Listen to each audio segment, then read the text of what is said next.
Same time this went down, so officers had to clear for that. We had another disturbance in another part of town with 3 shots heard also while this was occurring, and obviously we're still investigating the bank robbery, so it's been a very busy afternoon for our detectives and our officers, but I'm proud of them. They're doing a good job. So back to the incident here this afternoon. About 12:25 p.m. we received multiple reports of shots fired in the vicinity of the 1600 block of Union Street. Officers arrived on scene, detained a male resident of a house on, I believe it's the 1600 block of Union Street, who confirmed that there was some kind of disturbance at the residence, in which another male apparently fired at least one round from a handgun outside of the residence into the ground. We detained subsequently after learning there were additional persons and children, 2 females and 2 small children inside the residence. We set up a perimeter. We called those individuals outside, ended up detaining both adult females as well as having the children relocated from the house to outside. We then conducted a security sweep of the residence to confirm that there were no injured persons or other outstanding suspects inside the residence. So as far as we know, and I stress this is in the preliminary stages, there are no injured persons related to this incident. Again, I can confirm based on witness statements and the evidence that there was at least 1 shot fired.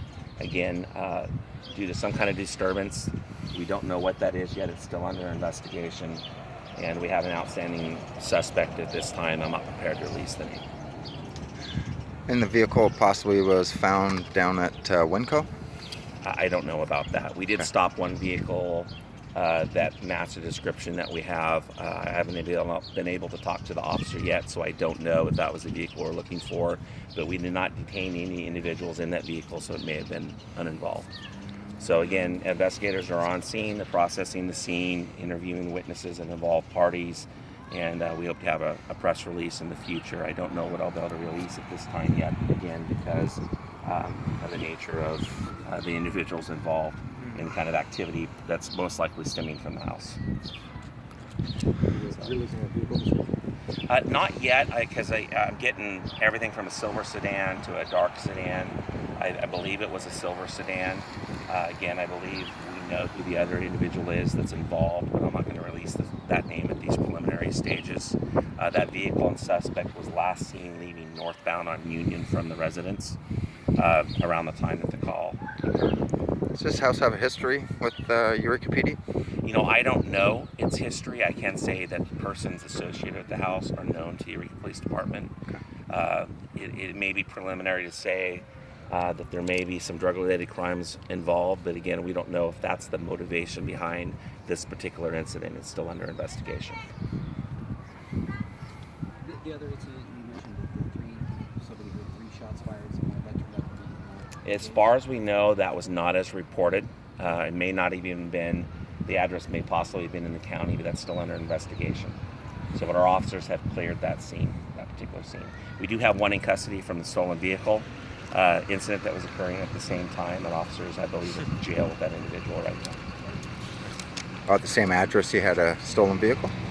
No, completely unrelated to this case. Another part of town. Apparently, the owner of the vehicle located her stolen vehicle occupied, and there was some kind of disturbance occurring as a result of that. So we had to break officers free to deal with that situation, and did ultimately, as I understand it, take at least one individual into custody on that case, while this incident was also still unfolding. And where was that location? I had too much going on at once. I couldn't tell you exactly where that occurred. Then the Sheriff's Department came in to help with the scene on Cedar? Yeah, we requested assistance from outside agency. It's my understanding the Sheriff's Office was quick to respond and help our officer out, which I appreciate very much. Any other questions? Anyone injured? Reported injured? No, again, no injuries reported at this time. But again, I do stress it's the early preliminary stages, so we're still working out the details of exactly what happened, the motivation behind it, and all of the individuals that were involved.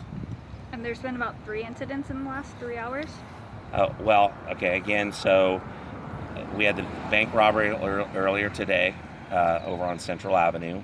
That was still being investigated at the time that this call came in, around 12:25 p.m. about a disturbance with shots fired here in the vicinity of Union and 15th. So while officers were on scene, still securing the scene here on Union Street, we had additional priority calls begin to occur in Eureka. One of those, again, was the occupied stolen vehicle with an owner out with it and suspects inside and some kind of disturbance.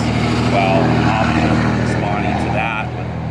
We then had another disturbance call with shots reportedly being heard in another part of town. So we had 3 major incidences potentially occurring at one time while we were still managing this scene.